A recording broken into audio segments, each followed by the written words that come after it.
So, welcome everyone.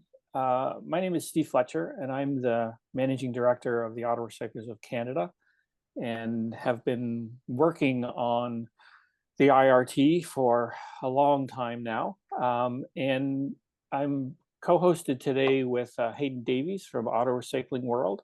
Hello. And we are going to be walking through some of the issues that relate to auto recyclers as it relates to electrification. And this session came out of a previous session we held about 6 or 8 weeks ago, kind of bringing the IRT back together. So the IRT is the International Roundtable on Auto Recycling, which has gone through about 14 direct meetings around the world over the last 15 or so years. And Haydn and I got together and hosted a virtual IRT, again, about 6 to 8 weeks ago, just trying to bring the associations who founded the IRT together to talk about, what's going on, the value of the IRT. And one of the common issues that came out as challenges that everyone was experiencing was the effect of electrification.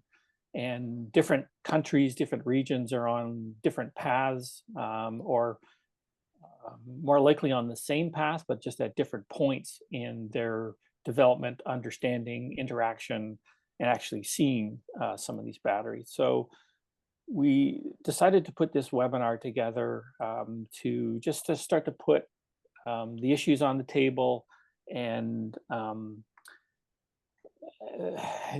ensure that everyone is aware of what else is happening so they can try to grab some of that information, but also to just show the relevancy of the IRT and the need for global discussion on all kinds of issues that relate to auto recycling. So we reached out to two EV auto recycling experts. So we have Andreas Frossberg, who's the chairman of the Swedish Auto Recycling Association, SBR, and also the chairman of IRT, which is the European group of auto recycling associations representing the various countries there. Then we also have Giles from PoweredEV Training and Consulting in Nova Scotia, Canada. And David was recently named one of the Canada's top innovators and entrepreneurs. So we had him I've had him at a number of conferences, just trying to bridge the gap between the theoretical and the practical in terms of his expertise is really on the aftermarket processing, interaction, training of those EVs. And we all know as auto recyclers that our interaction with insurers and auctions and towing and repairs, both mechanical and collision, are pretty crucial to our business. So I'm going to turn them over, Andreas first, to present, not sure what he's going to do, for about 20 minutes, just to kind of provide his perspective on, what is happening in Europe, in Sweden in particular. And then we're going to move over to David for about a 20-minute segment. I'm going to try to hold questions to the end, but if you could drop those into the chat, just so that we can see some trends of questions that are arising. And we can have maybe a half hour, 40 minutes at the back end of it all to talk about what we heard, what we didn't hear, and just if there's sort of some local angles on things. So again, we want to use the chat function as the communication. And if there are reports, things that we need to know about, access, if you could drop them in there, we'll be kind of pushing those out again. So let me turn things over to Andreas. Are you have a presentation, or are you going to talk us through what your angle is? I have a presentation. Great. So you should be able to share screen now. Yeah, we'll see how it works. Technology. You think you should be used to it by now with COVID and everything, but it's always a hassle. Everyone's got a different platform. Yeah. Let's see. There we go. That works. And I can see if I can get, yes, I would like to have my notes.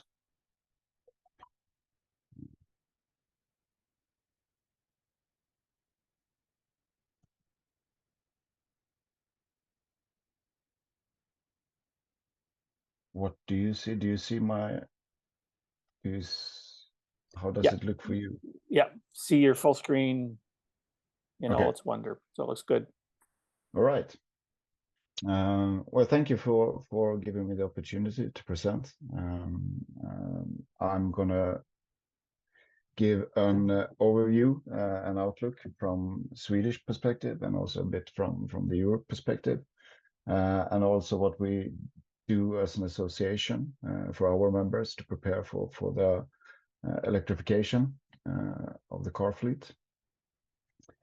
I usually like to start with this image, the car dismantler from the past. I think it's quite talkative where the industry came from. And when this picture was taken, it was probably a couple of years after the first electric car was introduced in the United States. Andrew Morris back in 1890s, something like that. So electrification has been with us for a long time, but has been forgotten for many years. And the car dismantler of today, as you all know, is more of a backward factory. It looks like any other, more or less, car workshop with both in technology and competence in handling the cars. The Swedish Car Recycling Association, we were founded back in 1961 by car dismantlers. A couple of them got together in Stockholm a late autumn evening and decided that they wanted to make a change in the industry. They wanted to push forward and face the challenges that they had back then. And today we have around 105 members. We fluctuate between 100 to 120 members, depending a bit of the year and the outlook. All our members, we only issue about 62 to 65% of all the CODs, even though that the members are constitutes them less than half of all the authorized dismantlers in Sweden. So our members are the larger ones. And the largest dismantler in Sweden, I would probably say they handle about somewhere between 3,000 to 5,000 cars. So in a Euro perspective, and I don't know how it looks on the other side of the Atlantic, I guess that you handle a larger amount of cars, the larger dismantlers. At least here in Europe, we have dismantlers that is handling 20 to 30,000 cars in Italy and Netherlands and France and so on. Yeah, so a little shortly about the situation right now in Sweden. As I said, we have 105 members that are in the association, but we have seen a downward trend in the number of dismantlers for several years. Back in 2005, we had 414 authorized car dismantlers. And by the end of this first quarter, there were 252 registered authorized car dismantlers. So we have a downward trend in Sweden.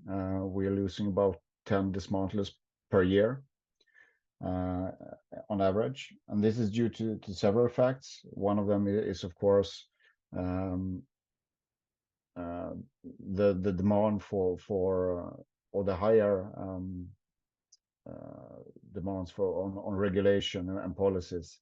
It's making it harder and harder to run a successful business with all the demands from the authorities. And many of the dismantlers back in the past in Sweden were mainly family owned, smaller entities, maybe from 2 to 5 persons involved, and like I said, family entities. Beside the demands on the rules and regulations, we also see a consolidation of the dismantlers that we have today. We have larger actors like LKQ and their tracker group. We have Autocirc that is buying up dismantlers and consolidating them. But one thing that is also new now is that we also see other actors getting into the dismantling world. For example, Bilia and Haydn Recycle. There are car resellers and agents of brands that have been starting to buy dismantlers. And we also see recycling companies, fragmentation companies that is buying dismantlers. So we have a consolidation, and we also have new actors that is entering the industry. If we start to look a little bit on the electrification in Sweden,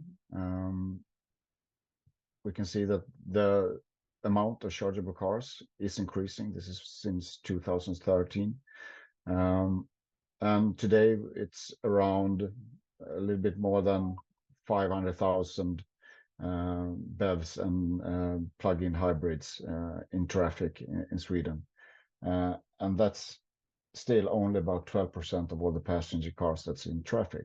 So it's increasing every year, but it's still not a large number in terms of the total car fleet. If you should put in mild hybrids and so on, then the number should increase a little bit. But if you just look at BEVs and plug-ins, then it's 12%. And Sweden, as many of you maybe know, it's a long country. It's about 1,600 kilometers long and 500 kilometers wide. So if you look at the distribution of the electric cars in Sweden per county, the borders here are how the country is divided into counties. You can see that we have a large concentration in 3 parts, and that is basically the parts where we have our largest cities. It's Stockholm, it's around Gothenburg, and it's around Malmö down in the south.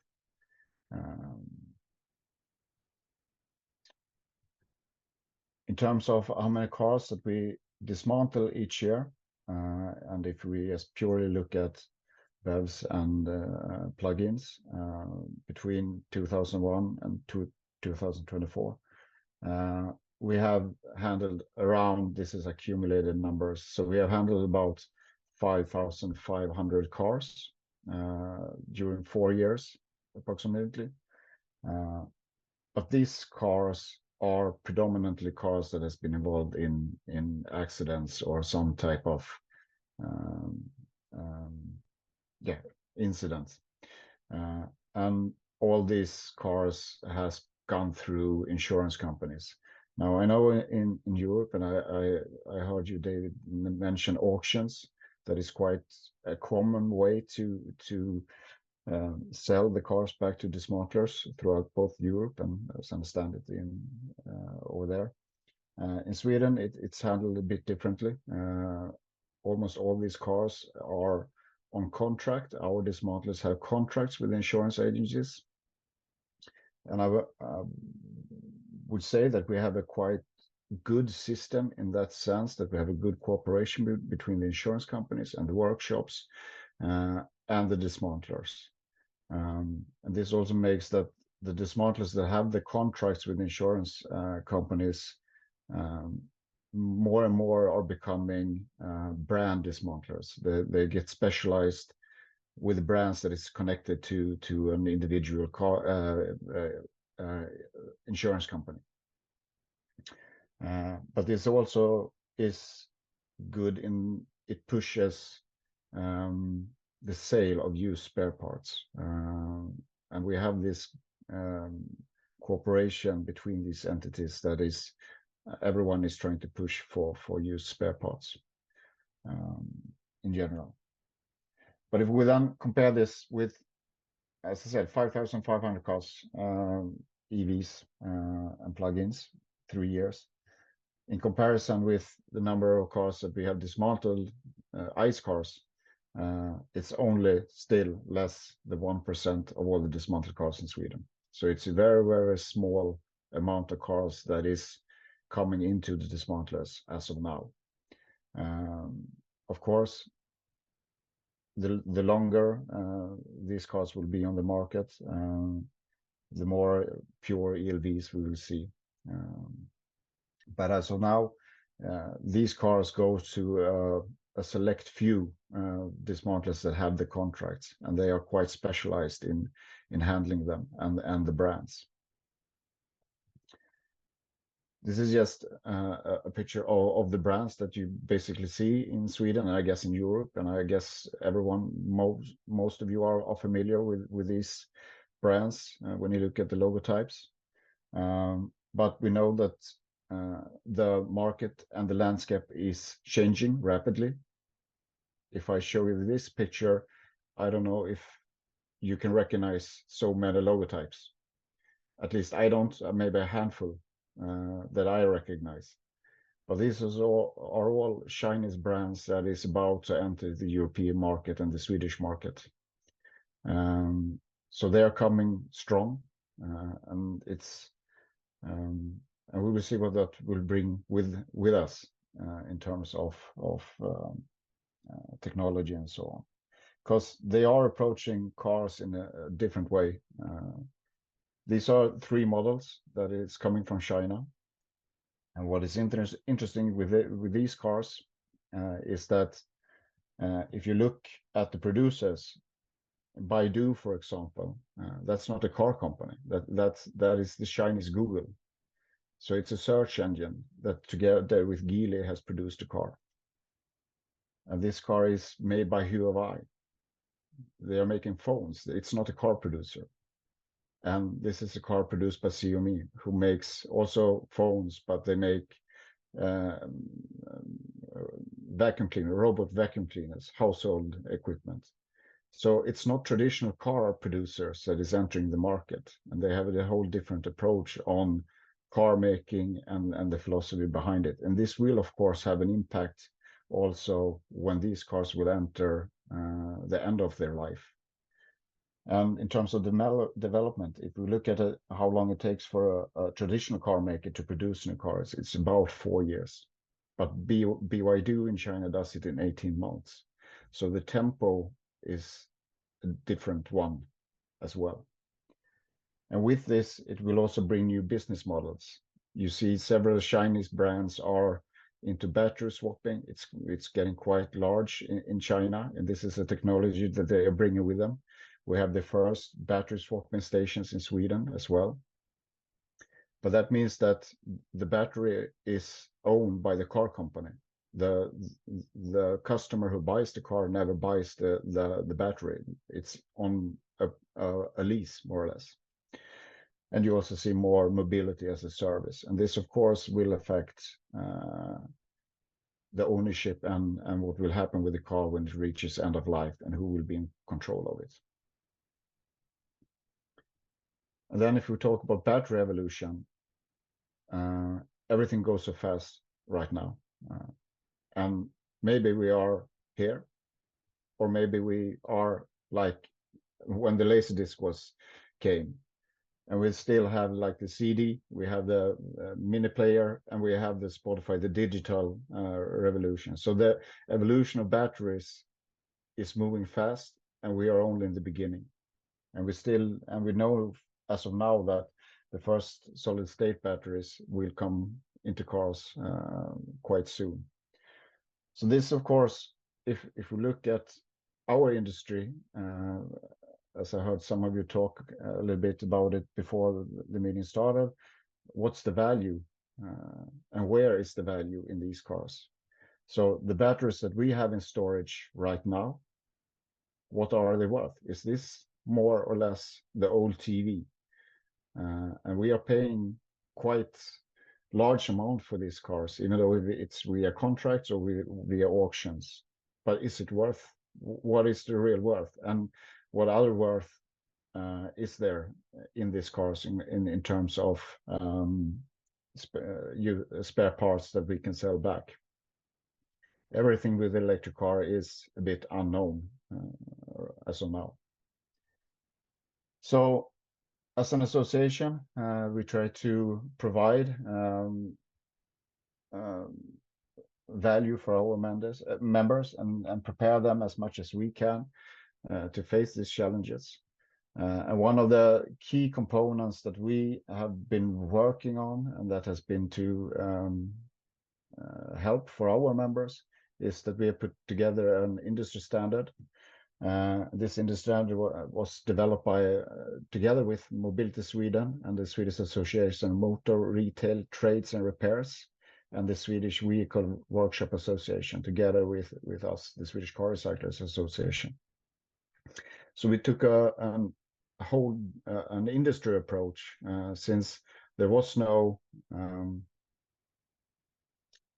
guidance provided, since a car is not a permanent installation. It falls outside the general national electrical safety standards. So we as an industry put it on ourselves to put together this standard. And it addresses the safety aspects, and that's the key issue of handling electrical vehicles. And of course, it should be seen as a supplement to the manufacturer's instructions that apply. And today, this industry standard has more or less become the minimum requirement in Sweden as a company in order to provide the necessary information for employees. It's based on 4 key aspects. We have defined different roles depending on what type of work you're doing on an electrical vehicle. If it's service, you need one service, or a tire change, you need one set of role. And if you do more work on the actual high voltage systems, you need a different type of both roles and equipments and training. So we put together requirements for general handling and specific requirements and guidelines for high voltage work, and then also working methods for high voltage works, like disconnect or connect and so on. And this industry standard has been very well received through the industry, both from workshops and the dismantlers. It has provided guidance and made us be able to give the right tools for our members to handle the cars. But it's not just an issue for dismantlers and workshops. This is a picture from a Swedish newspaper. The Swedish police executed a protective stop when they realized that they don't have the training to handle crashed or cars that's been involved in an accident, because they don't have the knowledge on handling electrical cars. And this standard has also provided them guidance and towers, and if you work the fire department and so on. So it of course affects a lot of different bodies within electrical cars. You have them all over the society. So what we have focused on is right competence, and this is to ensure that we have no injuries at our facilities, and we don't want any accidents, or we don't any fires. The other part that we have focused a lot on is education, and we do this in cooperation with training actors. And here again, the industry standard is the base for developing the educations, and not only training act or the companies that facilitates the educations, but also in talks with the producers on how these curriculums for these different types of roles should look like. We also provide a digital education platform for our members, where that is free to access for our members. And we also focus quite a lot on projects.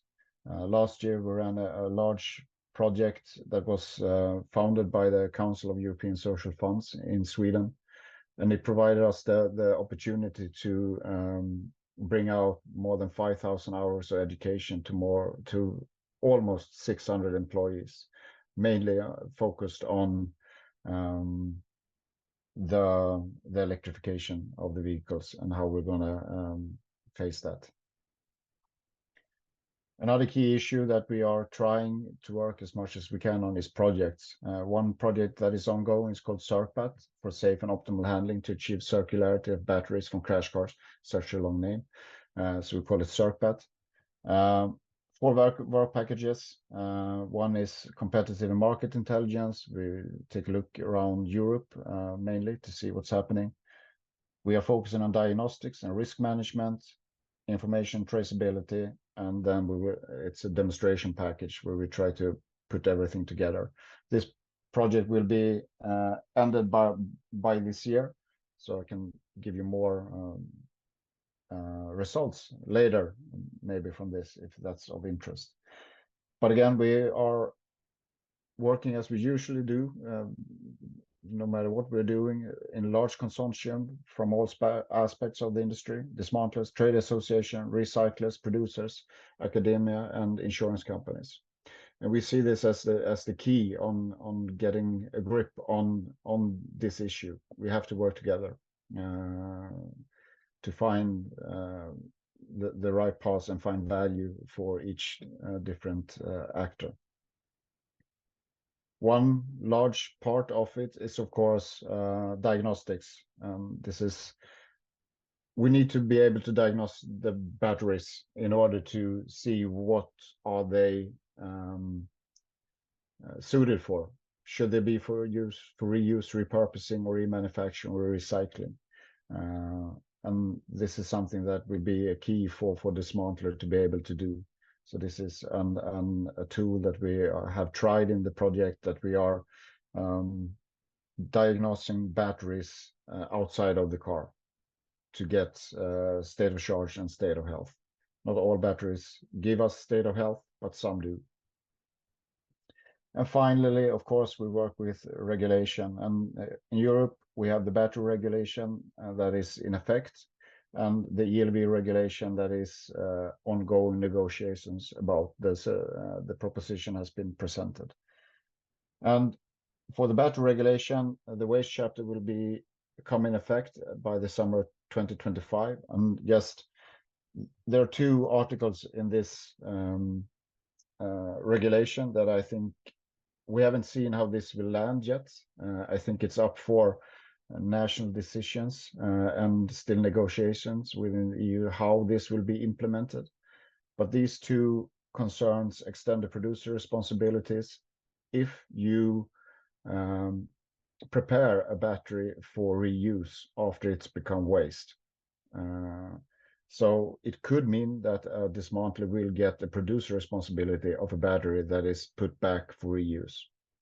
And then, of course, obligation of operators for treatment facilities that more or less stipulates that a battery that is waste should be handed over to the producers or an actor that has been appointed by the producer.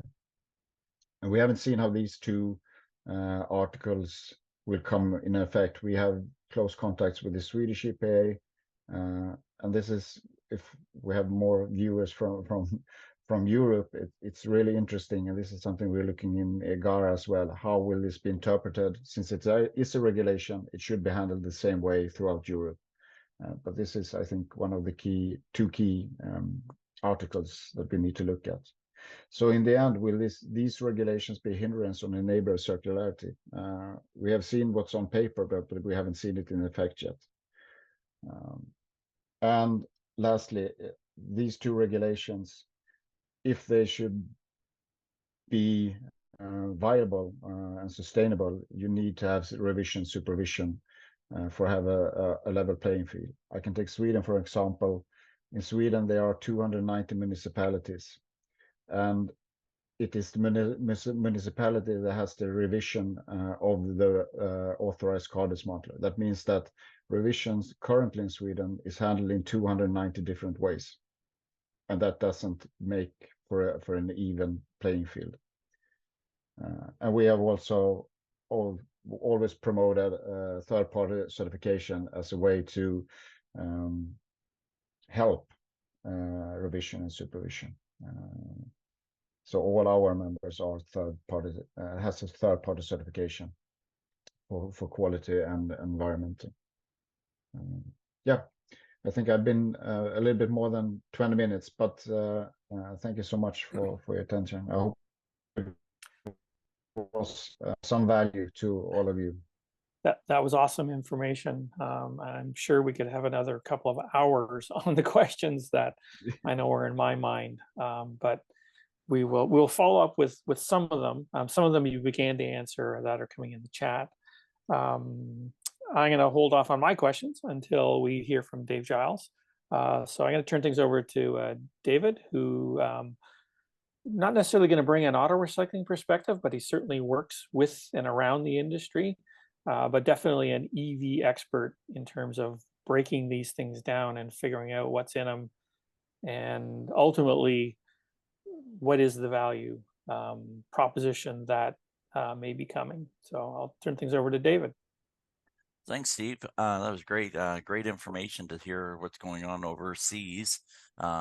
Anyways, we're just going to move on. I'm going to do it quickly here because I know our time is short. But one of the things that Steve asked was to kind of do an overview of like, you know, some of the things that are happening over here in Canada and North America, but also affects the recycling of vehicles globally. Just going real quick, I'm not going to do a whole thing, but I work for two different companies. One's ConceLab. Recyclers here in Canada may recognize ConceLab because they repurpose components from recycled vehicles, end-of-life vehicles, for training aids for institutions globally. So whether it's a engine or a hybrid drive system, or even components from vehicles, or even complete vehicles, they repurpose them for education use. So you can check out their website as well. My company's PoweredEV. I work globally. I work in the Middle East. I work with OEMs directly, right from the manufacturing production end of it, right to end of life of vehicles. So a lot of discussions happen. Currently, I'm working with Lucid and Sear. As you know, the PIF, which is a public investment fund of the KSA, has purchased Lucid and Sear, oil-rich country that's buying electric vehicle manufacturers to produce them in Saudi. So they're building two big, massive facilities. Lucid's already going. But one of the things I was involved with was a curriculum for the production manufacturing plants, as well as service technicians at the after sale of the vehicle or at the end of production line. So lots happening. So I put it's great because you get to put my perspective of influence into the manufacturers at right from the production right to the end of sale, or at the after sales of the vehicles. So once again, we're going to be looking at some of the aspects of the recycling area. We're going to see more changes in the next 5 years in the automotive industry than we've seen in the last 50. I love the first picture that Andreas put up. Was these are not new. This is not new technology. It's been around a long time. In fact, Henry Ford's wife drove an electric vehicle till 1932. So why? Because they were simple, they were powerful, they were reliable, and it's kind of the same idea as why people drive electric vehicles today. One thing I do like to point out is not all electric vehicles are the same. Pretty impressive how many manufacturers are coming into the market in UK and Europe and so on, with all these that I saw with all the brands. North America doesn't have that many, but we do see a lot of variation. So battery types, batteries are not all the same. Just because we call them lithium batteries, there's a very big difference between NCA batteries, LFP batteries, NCO batteries, and and we have prismatic batteries, we have cylindrical batteries, we have pouch style batteries. So so lots of different technologies that OEMs are using within the batteries.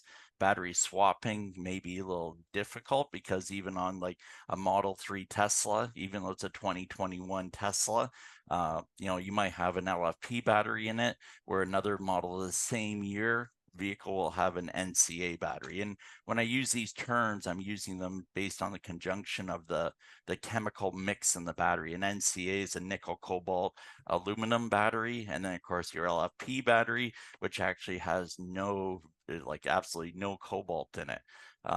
Where the NCA batteries have a lot of nickel in them, which makes them more valuable than actually lithium. So, and when we talk about lithium batteries, we're not talking about lithium metal batteries either. We're talking about lithium salt batteries. So once again, as a first responder or recycler, understanding even the technologies within the batteries, or having a proper database that you can extract that information to make sure that you know what you actually have. Because like currently the LFP batteries aren't worth as much as an NCA battery currently, just because of the cobalt and the nickel within the NCA technology. So once again, very important, same as motor types. We have induction motors, we have permanent magnet motors. Once again, various different types of materials in them, giving different values on these types of drive units. So like, if you don't have if you have an induction motor, you don't have neodymium magnets in it. So, or if you have a permanent magnet motor, you have lots of neodymium magnets and different technology, a little different, and also obviously a lot more valuable because of rare earth metals within that unit. We also have, service disconnect. So once again, recyclers will see vehicles in different states and, beyond OEMs, their service information. So you're dealing with vehicles that could be in a various, like you could have a flooded vehicle with still water in the battery pack if it intrudes into it. You could have a smashed vehicle that's already had some thermal runaway, but the rest of the module is still good, but there's those unknowns. So once again, training and proper handling and understanding of the safety of these types of systems is crucial for the safety of your staff, as well as being able to repurpose those parts that are still able to be retrieved from those vehicles without losing the entire vehicle in the event that something may happen. So I always say this is no joke. 400 volts at 1,000 amps will kill you. So never attempt to dismantle a hybrid or electric vehicle without the proper training and safety equipment. So once again, training is paramount.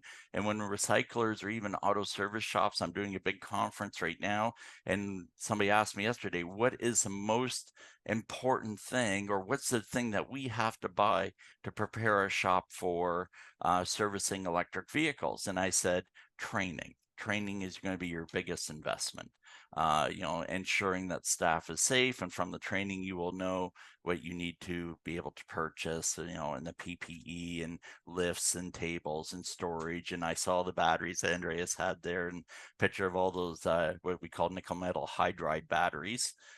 They're typically from hybrids and so on. But, once again, when you start getting lithium batteries out, they need proper storage. They need proper temperatures.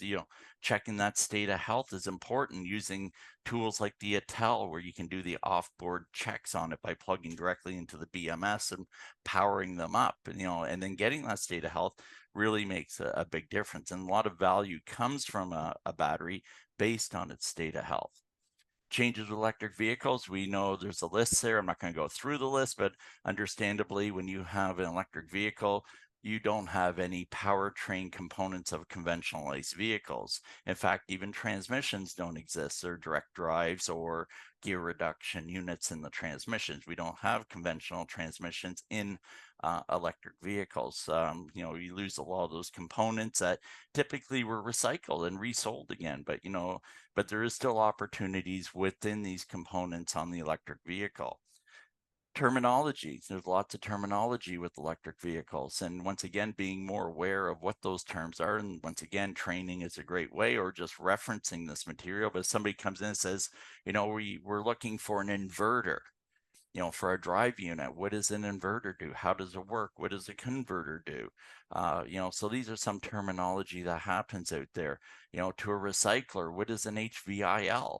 You know, how does that protect us? What is, you know, so some of these terms that are out there really relate to some of the things that, you know, a dismantler would need to know in order to process these vehicles. So, you know, so lots of different things happen with this. Chargers, give you an example, like charger that you see on the road at a mall or something, those aren't actually chargers. They're actually what we call level 1, level 2s. They're pass-through devices. The chargers live in the cars. So every electric car has typically a charger. Now, when you go to fast charging or DCFCing, that basically the charger is on the side of the road. You know, it's a big fast charger. It's supplying direct current into the battery, where the other ones, the direct current is being created inside the battery. So when somebody comes in looking for a charger, you know, the chargers are actually built into the vehicles, which is really interesting as well for recycling purpose. I sell, like, you know, from our dismantling of Teslas down here, getting prepared for Consulab, you know, we have a lot of chargers left over, and it's amazing the failure rate on these chargers. I'm getting calls all the time for people from shops in the area wanting to buy chargers for their customers' vehicles because they just can't get them from Tesla, and that's something I'm going to bring up in a second here. Somebody mentioned about degradation of the battery, the state of health, and testing that. And that's also, like I said, just recently, is a very important aspect of the battery itself and how to handle that battery so you don't wind up damaging that battery, which then can become worthless other than for recycling. The good and bad of the ugly. The good parts have a higher value with EVs. So some of these components are higher value just because of what they are and how to get them. The bad, not being properly trained on what they are or how to handle them. So, you know, damaging a component or not proper labeling them, or, you know, removing them without, you know, without the proper procedure can ultimately ruin a very high valued component on a vehicle. And the ugly, the high value items are damaged or lost during disassembly, and then going back to the bad, not being properly trained on removing these components and so on. So accessible parts, one of the things that we do run here in North America, I'm not sure about in Europe, and this is something really important for recyclers to be aware of, is accessible parts. So, you know, once again, the OEMs kind of tease us sometimes. You can buy a certain part, but you can't buy other parts to go with it, which means that they're restricted parts. Tesla, I'm going to use them. I'm going to pick on them. But typically Tesla gives all their service information, their parts catalogs, everything is free online. So it's basically service.tesla.com. You can go onto it, log in. You don't need any passwords. You get all the service information. You want procedures on removing components from a vehicle, you know, what to do with them, if they need to be programmed and so on, as well as the parts catalogs are there. But I want to show something in the parts catalog, which we call the EPC, electronic parts catalog, and it's found under service.tesla.com, is that there's parts there that are restricted.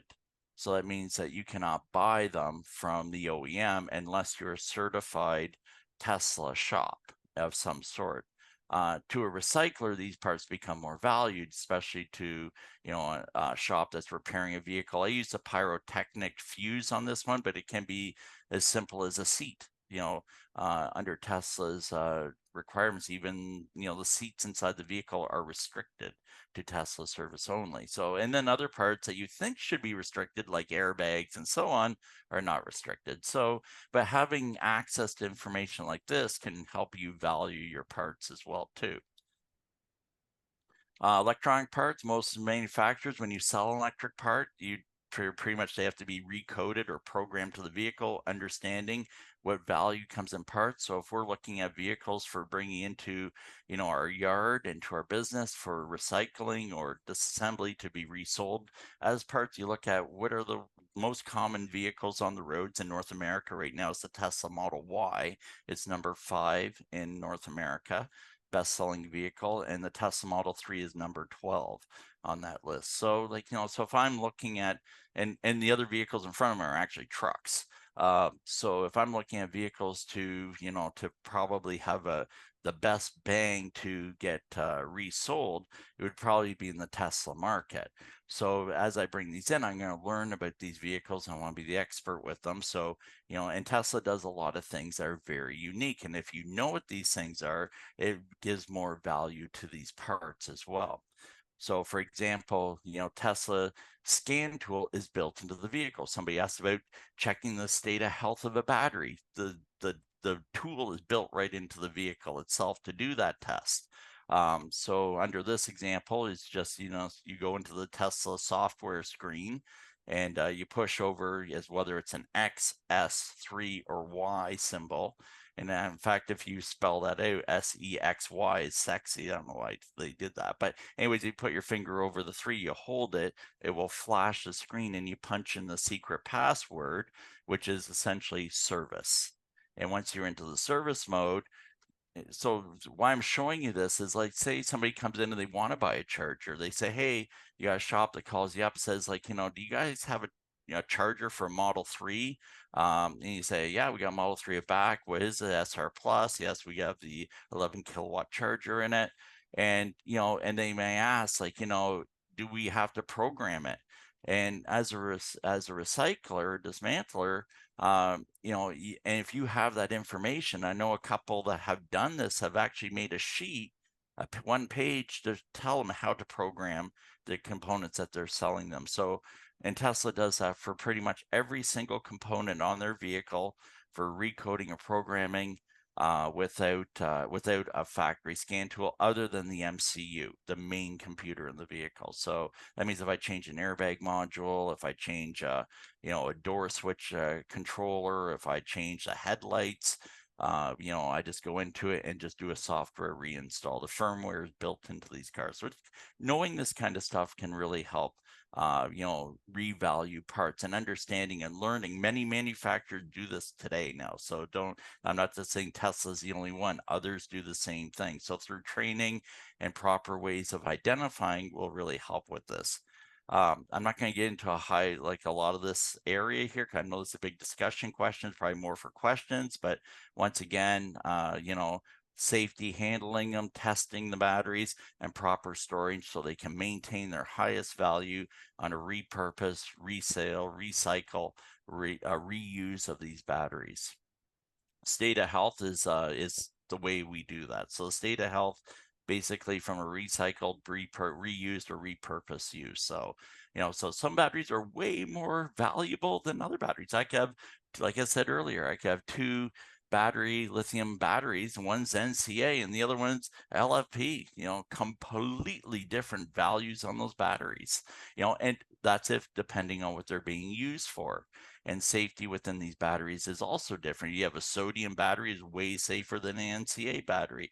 NCA batteries create way more power than an LFP battery. So there's things that, you can learn about to become the experts in handling these vehicles.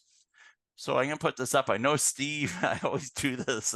This is a great app. If you don't have it on your phones, this is like, I know Steve puts this out. I know at the last, and I even do this at the event.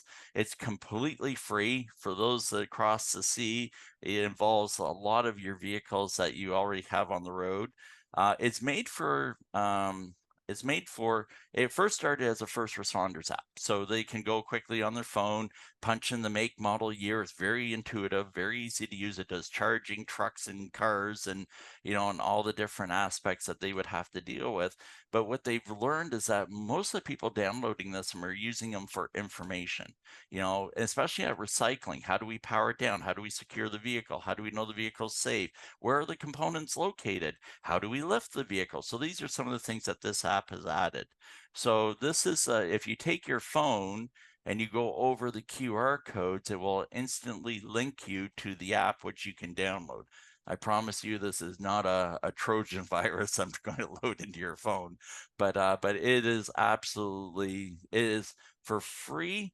It's amazing to use. It's super fast. What it is essentially all the first responders guides on your phone. And you can use it for accessing information for, for what you might want to know about that vehicle. If you're unsure about a vehicle that you're bringing in, you can access it through this free app, and it'll give you some direction there. So saying that, so it gives you like lifting, stabilizing points. They have added this to the app.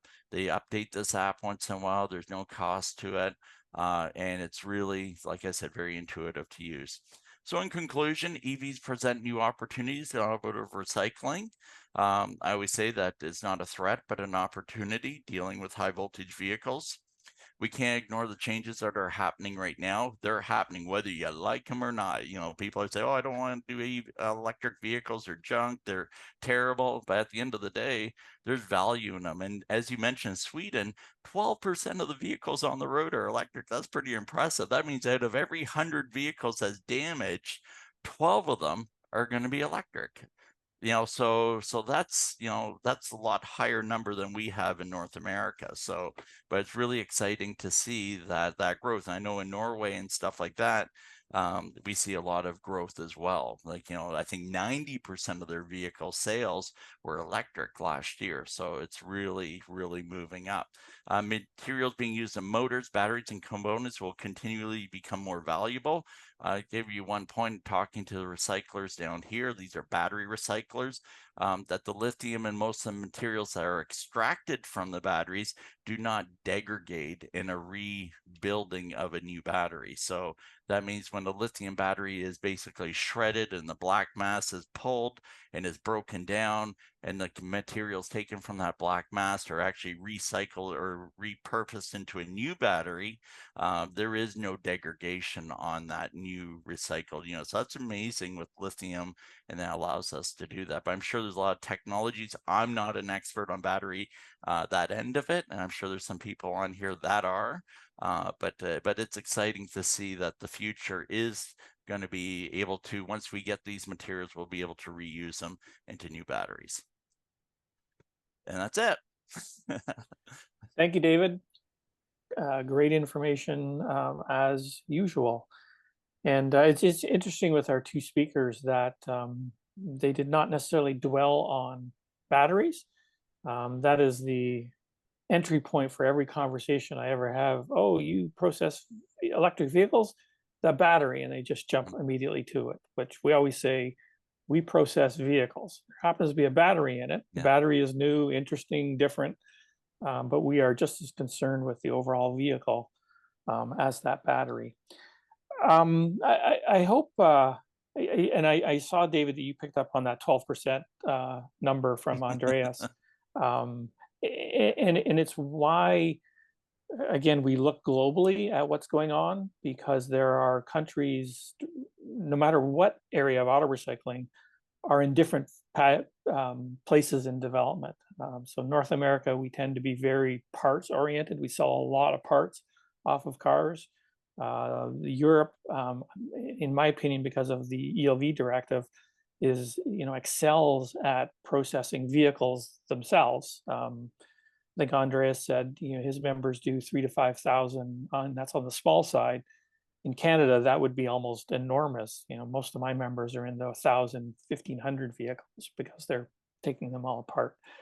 And again, there's no one right way to do things, but by a North American kind of looking at what Sweden is doing and going through, it helps us understand some of the paths that we need to track down. And hopefully there's some of that interchangeability between countries.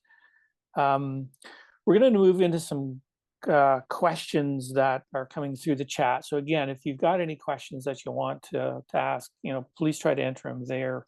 I just have a couple of small questions. So Andreas, that 12% number, we don't even track that in Canada now. It's such a small number. But what would be the comparable percentage of new vehicles that are sold that are BEVs? Because that's the number that we track which relates ultimately to how many will be on the road at some point. But what percentage of new vehicles are BEVs in Sweden?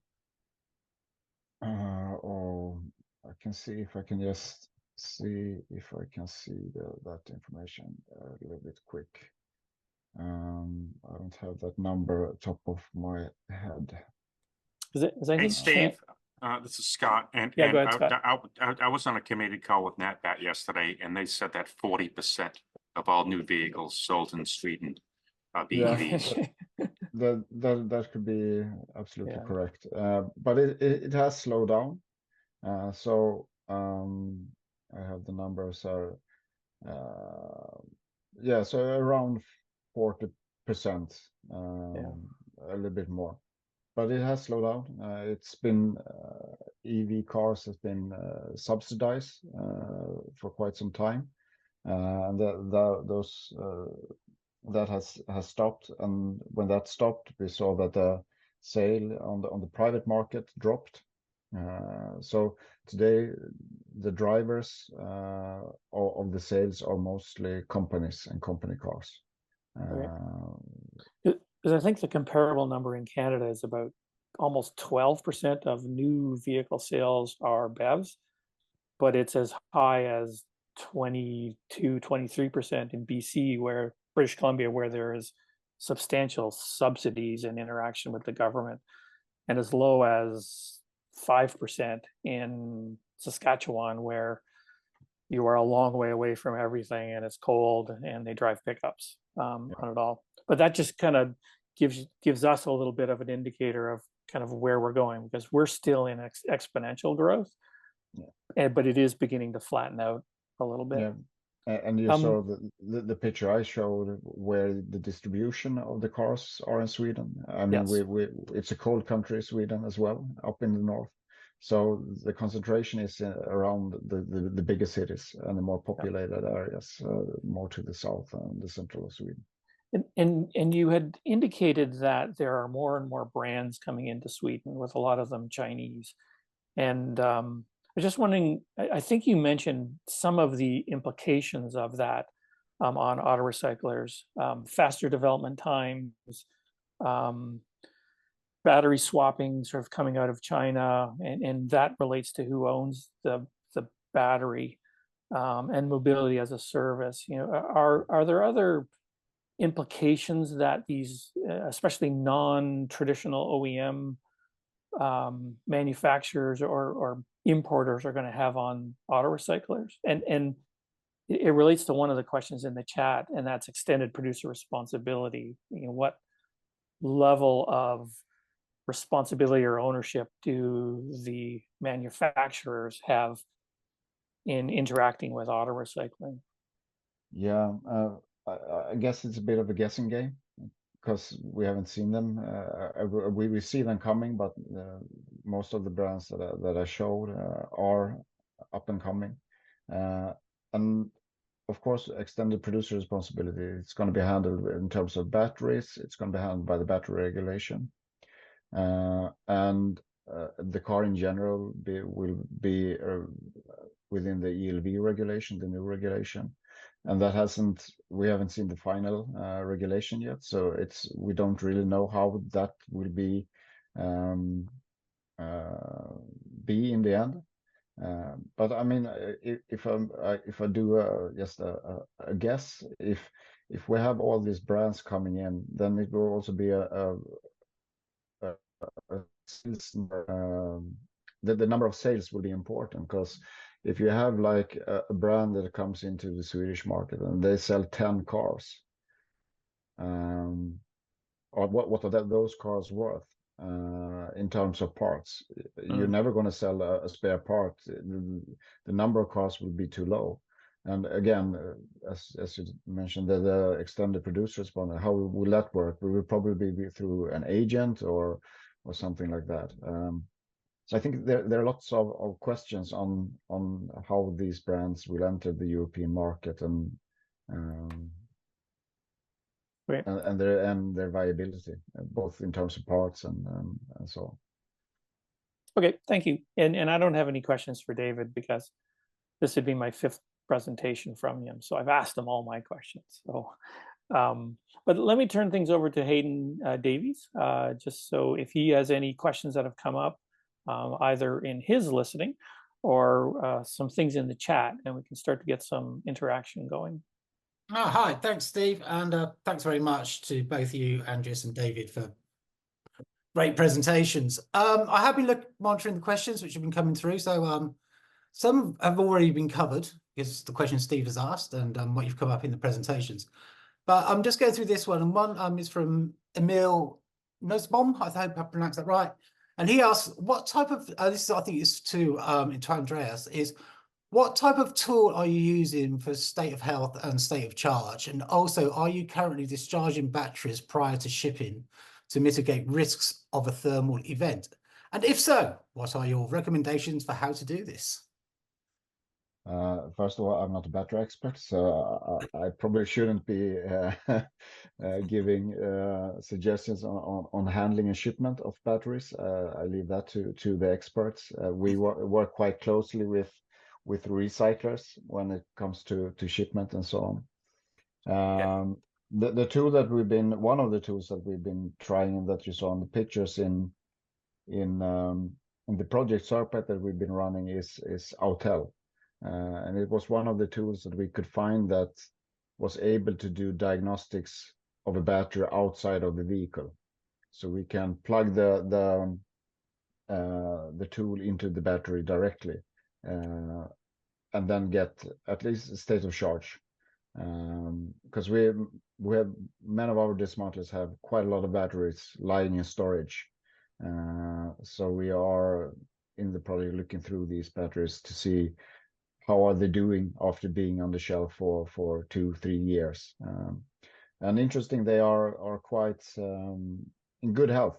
They don't lose very much of charge. We had one battery that came in 5 years ago and it hadn't dropped anything in terms of charge. So, but it's an Autel tool that you saw in the pictures. And that's the one we could find with the ability to diagnose batteries outside of the car. And did you want to say something about this, David?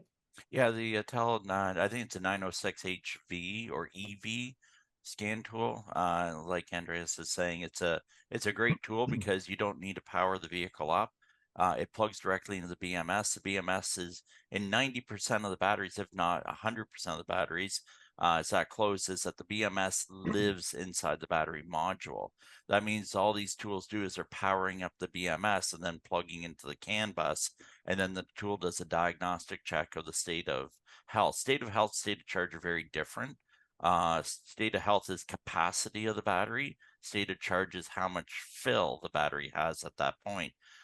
Shipping and transporting high voltage batteries is a big question, especially on damaged modules. There's a lot of regulations. I know Steve released some of the documentation out there that about shipping. Transport Canada has rules and regulations, as well as the battery associations. But if you are shipping, like, I use Tesla's example. I know that the Mach-E as well too, and others, if you go into the screens, they will actually do a battery preparation.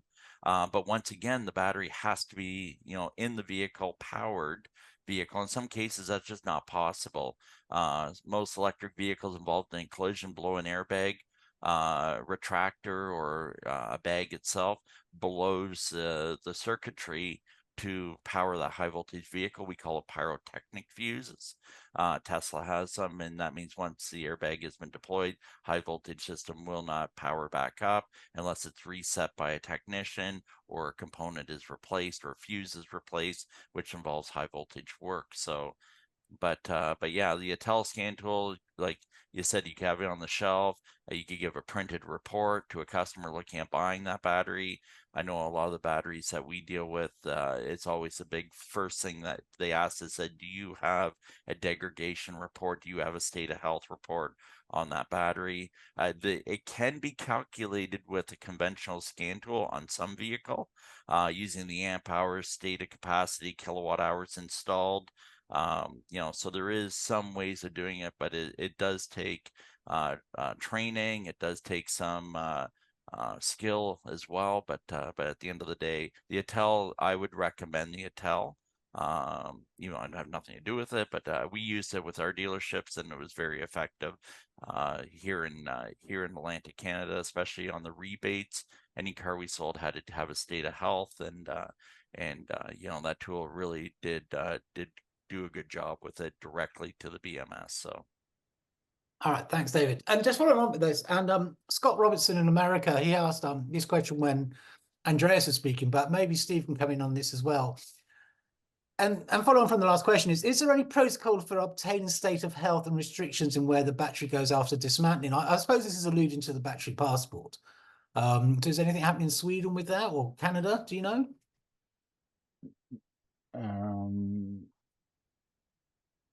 No, I guess we're waiting for the battery passport. I mean, and it will be in effect. What is it, like 2027 or 2027? I think it is. The battery passport should be in place, but then it will be only on batteries that are sold from that year. So all the batteries and in the cars that are running on the roads now will not have a battery passport. So. We still have to live with lots of batteries in cars that won't have that information. So that is why we are looking into tools to see how much of the information is there in the batteries. And as David said, you connect directly to the battery's BMS with that tool. And in some cases, we have gotten a state of health, not only state of charge, but it really depends on the module and the brand, what is accessible or what has been put into the BMS. Okay, and what about you, Steve, being there in Canada? Are you trying to push for this battery passport? It's Not a lot to think about battery passports maybe 18 months ago. It's got a bit quiet. It still resonates, but you know where yeah. It certainly comes up in the conversations, but it also shows the closeness of the global community is that most Canadian regulators or people in the industry who talk about the European directive, and they are looking to see where that nets out and trying to establish, you know, what is the value in it all, and how do you capture that. But certainly there is some discussion on traceability, and from the OEM's perspective, they don't seem to want to pursue some kind of joint industry standardized way of communicating about the battery or tracking those things. They're, you know, once we sell them, we don't want to be responsible. And that's the regulatory difference between Europe and North America, where Europe has created regulations and now they're updating the regulations. Those types of regulatory formats almost don't exist in North America. So they will learn from them, but chances are we won't be going down the exact same path. Okay, thanks, Steve. Let's go to Australia now. There's Dale Imlach there. He's asking several questions, so let's just do it all in one go. And I was going to ask this question as well. He's asking, you know, what do you think? Does the inclusion of EVs into an auto recycling facility increase or decrease a facility's business risk? You know, the environmental and business insurability. And then he goes on to ask, will recycling EVs at an auto recycler's facility add, reduce, or have a neutral impact? And what I was going to sort of carry on with that was, in your presentation, David, you talked about at the beginning about the value of cobalt is, you know, going up and down at the moment.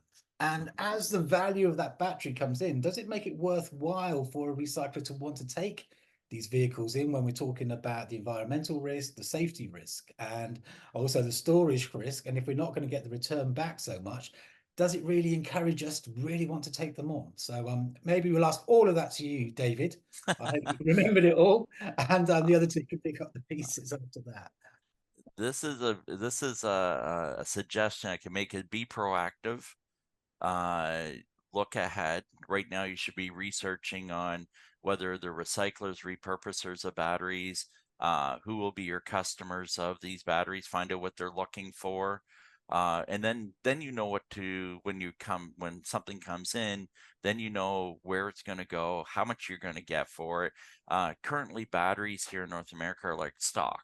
You buy low, you sell high. I know that some of these dismantlers as well as recyclers even are holding on to batteries and watching the stocks on the materials in the battery before they go to the shredders and get that black mass. So there's so once again, recyclers and dismantlers are in a proactive state. So to find out what's happening with the market and these things, you are dealing with just like catalytic converters. Like when we start looking at the radium and rhodium and palladium and all these rare materials in these converters, you're looking at them and what vehicles have these higher value materials in them, and just like batteries. And that's why I put in my presentation, understanding what the batteries are. Somebody goes, hey, we got 100 kilowatt hour battery in this vehicle, it's worth a lot of money, it weighs over 1,200 pounds of lithium, that should be a good value. But if it's an LFP battery, it might not be that good if the market isn't there for it, and you might be buying it wrong. So I think it's watching. I think it's going to take a little bit more diligence as well too, in repurposing and reselling and reusing these batteries and however they decide. But that's what we did when we were with All EV Canada. We would watch the market and find out what people are looking for. So it's one piece. Sorry? No, that may have been some background chatter. Oh, sorry. And I know of the Canadian Sorry, no, I recyclers who are was on. gonna just Hold say. on, Mike. Hold on, Yeah. Mike. Hold on. I know of the Canadian recyclers who are on this call. Probably 4 of them will take every EV they can get their hands on, because they have been actively taking them apart and exploring them.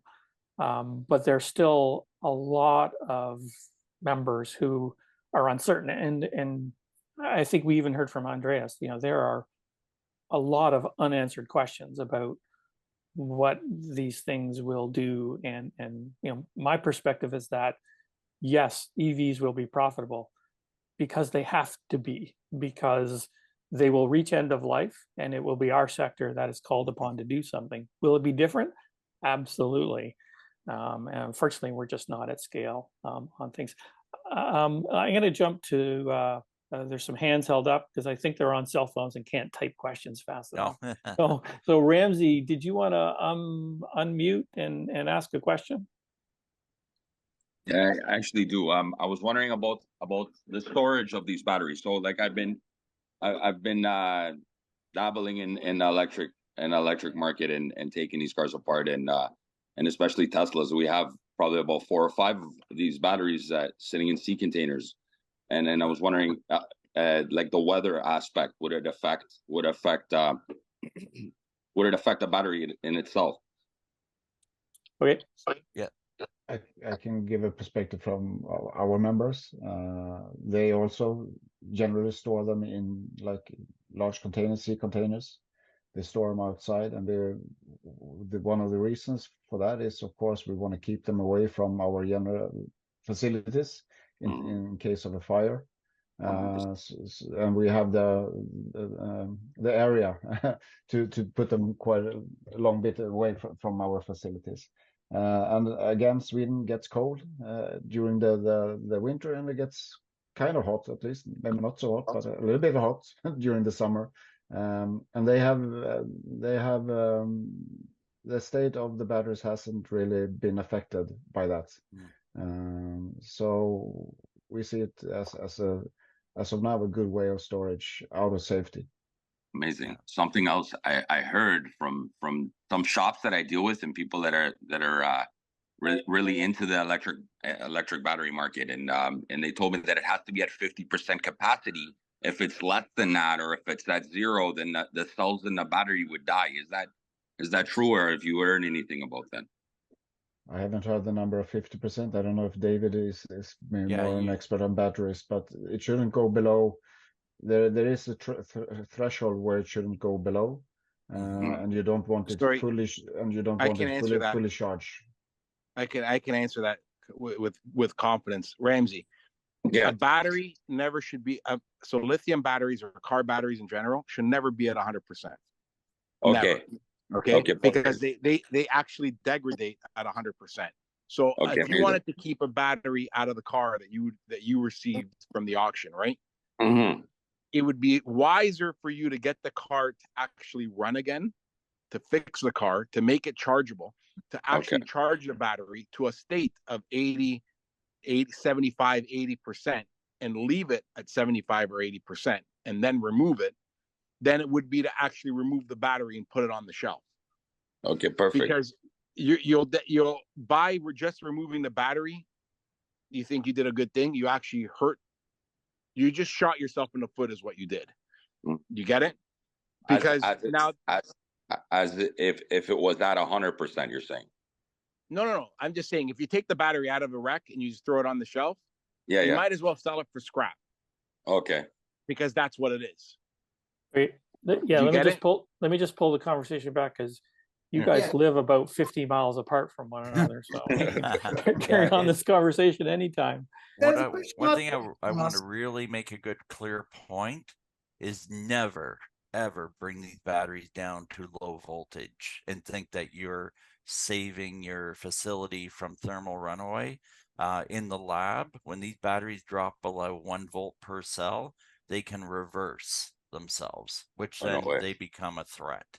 As Mike said, yes, definitely you don't need to take them to 100%. Batteries will degrade on their own, but and also another good point, batteries will not catch on fire just sitting there. Like just having a module there sitting there, they're not just all of a sudden one day going to go into thermal runaway.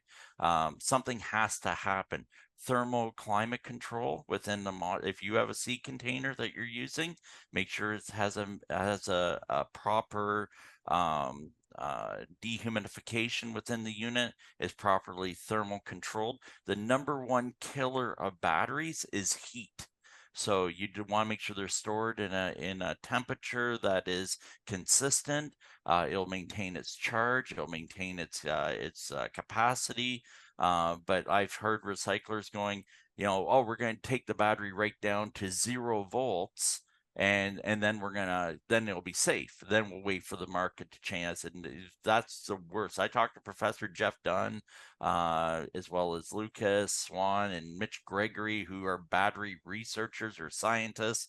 They test this stuff, and that was one of the things they said, don't take the batteries too low. If you do, they can actually create more problems. So it's very important that the storage of the battery is kept within a state of charge that is manageable, still safe enough, and and it's in a climate controlled environment. And the other thing is, if you can leave the modules in the packs that they were put into, is the best way to transport them as well as store them.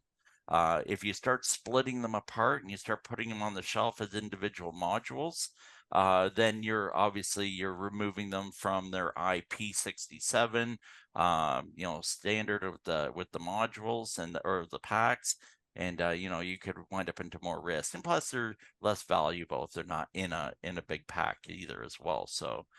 But those are some real key points that were driven to me by these experts about battery storage and so on. Thanks, David.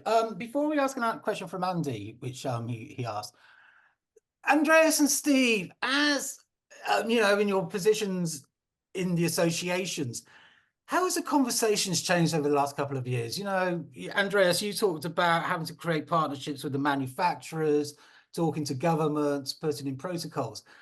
Is it you having to go to them, or are they coming to you? Sort of how are those conversations happening now? Who's pushing and who's driving the conversations? And has it changed? What's been your impression? It kind of depends. Of course, we are getting more approaches from several sectors. Of course, the producers, they didn't really care about what happened to the cars 15 years ago. We solved that problem. Now with the regulations, they have a producer responsibility, and they are getting interested. Of course, they want to close the loop for their own products, and then they of course needs the dismantler in another way. But I think for us, the major topic right now is the battery regulation and how that will be taken into effect. As I was talking about the extended producer responsibility, if it will be interpreted in that way that when a dismantler prepares a battery for reuse, they will take on some sort of producer responsibility, then that will be a true hindrance for the dismantler and to achieve some circularity value chains. And I think that will push batteries more towards recycling than reuse and repurpose. And I don't think that was the intention of the battery regulation. If you look at the impact analysis and so on that is written, but I think that could be a consequence. So we are really waiting to see how they will interpret and implement these articles by the next summer. So we are waiting for our EPA to do their interpretation, and we are looking throughout the countries in Europe how each EPA and government is looking to implement it. I think that is the battery regulation is really the key here in Europe, at least. How it's implemented and how it's interpreted. Yeah. Putting it all into practice and to see what's happening. And what about you, Steve? Who are you talking to, and how are those conversations going? And do they want to speak to you? On their door. Yeah, talking to everybody and anybody who will talk to us. So it's really been us reaching out to them to just try to establish what role we play in the circular economy of vehicles themselves, both today and what it may require in the future.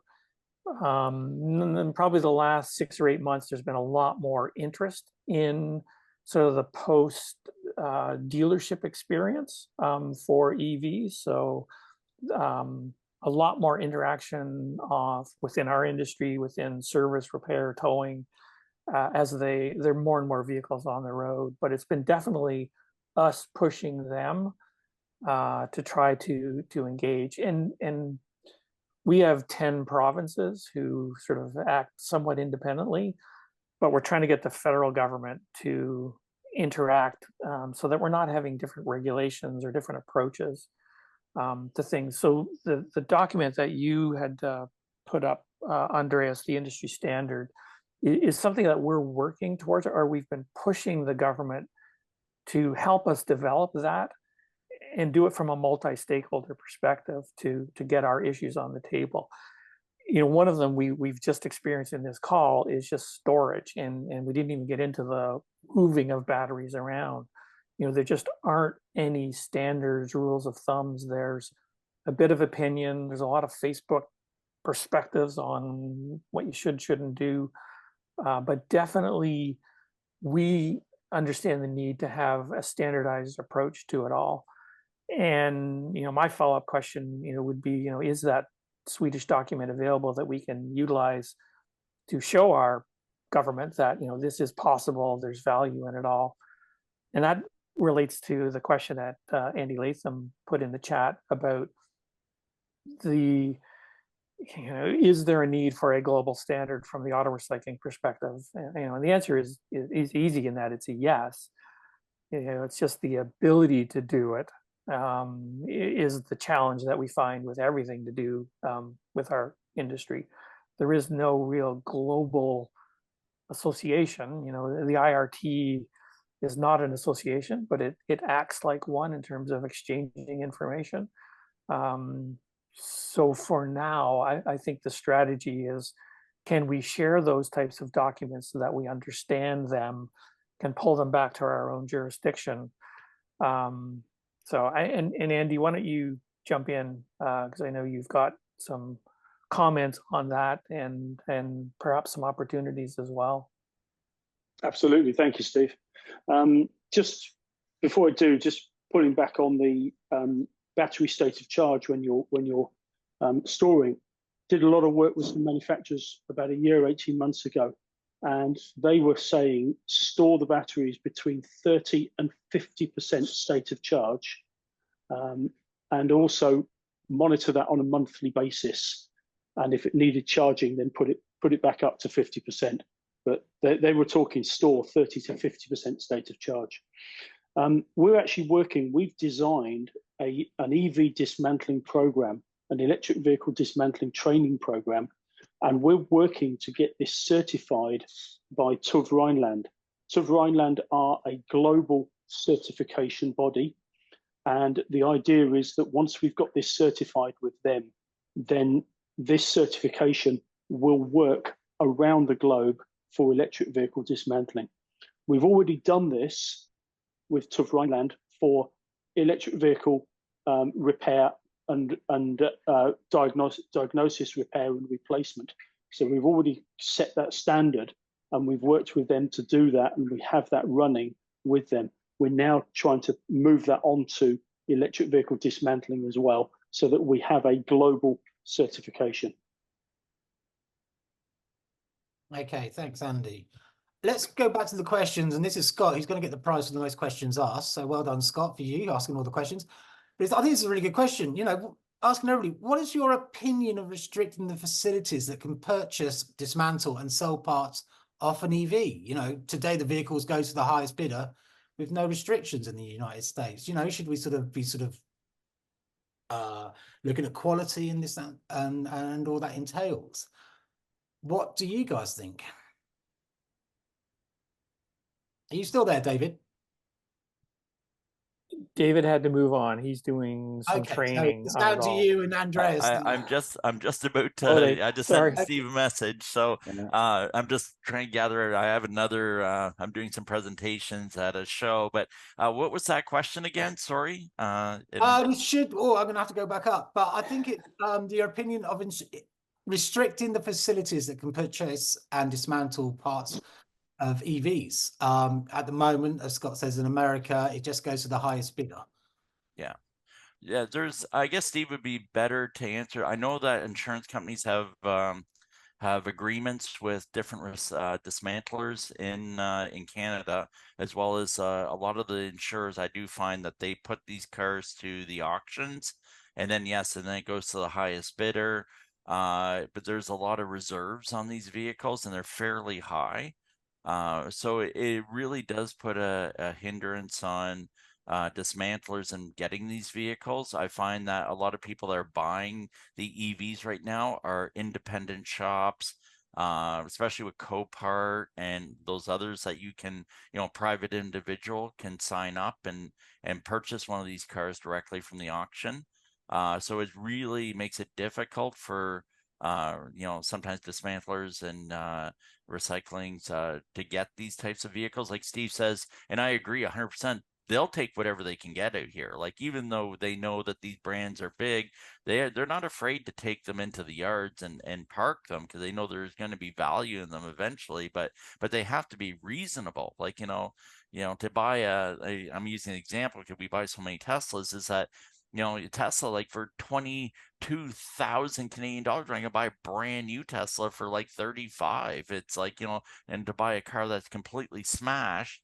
And, I even looked at one down here in Toronto the other day. It was completely destroyed. Like, I don't even think there's anything left of it other than maybe the battery and the powertrain. And he wanted $12,000 for it. So, so that's going to be a big challenge, is a high cost of these vehicles to be able to get them into the yard to make them profitable. And, and when we look at it, the rest of the vehicle is regular parts.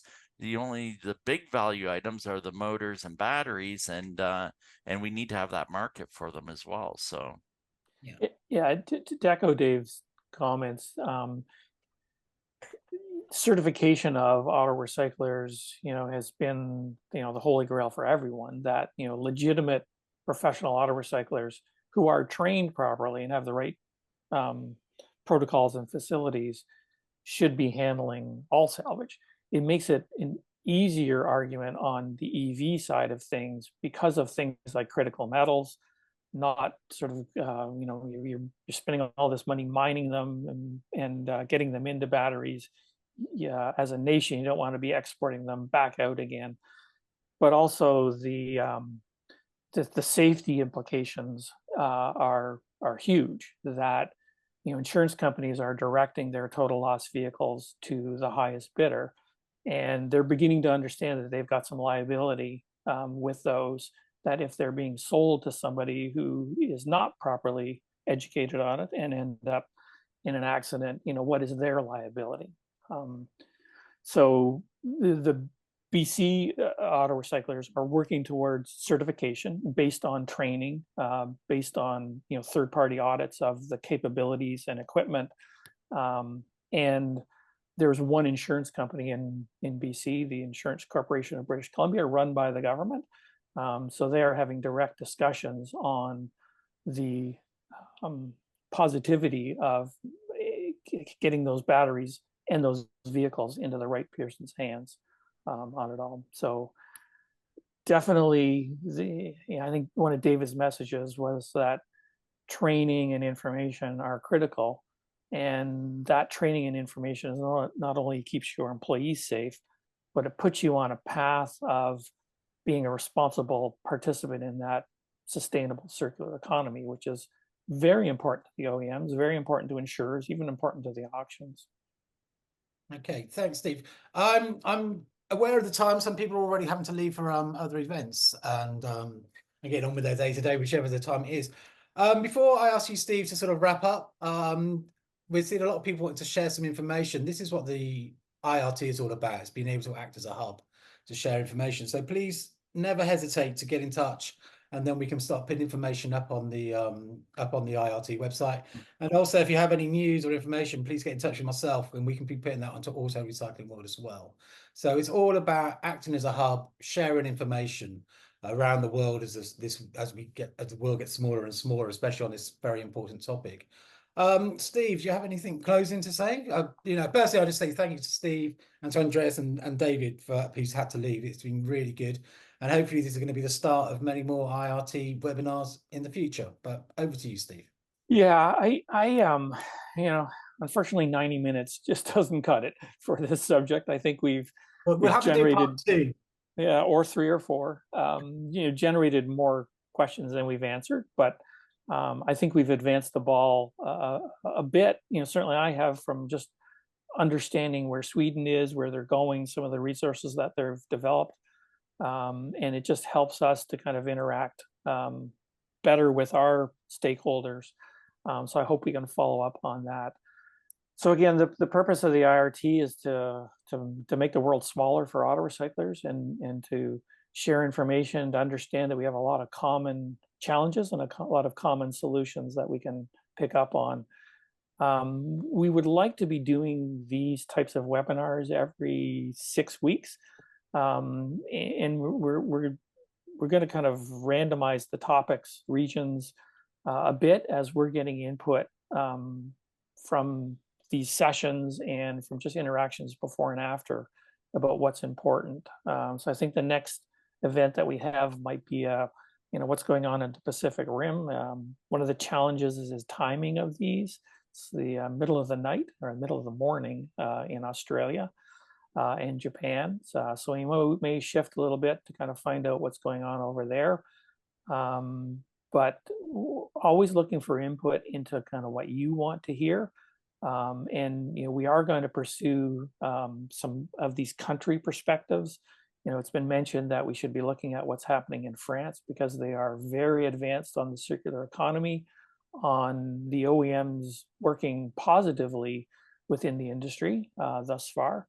So if you have any follow-up that you want to do, you should have either my email, because I've been communicating with you, or utilize the IRT website to submit information, to submit requests, to submit sort of any documentation or information that's going to help advance things.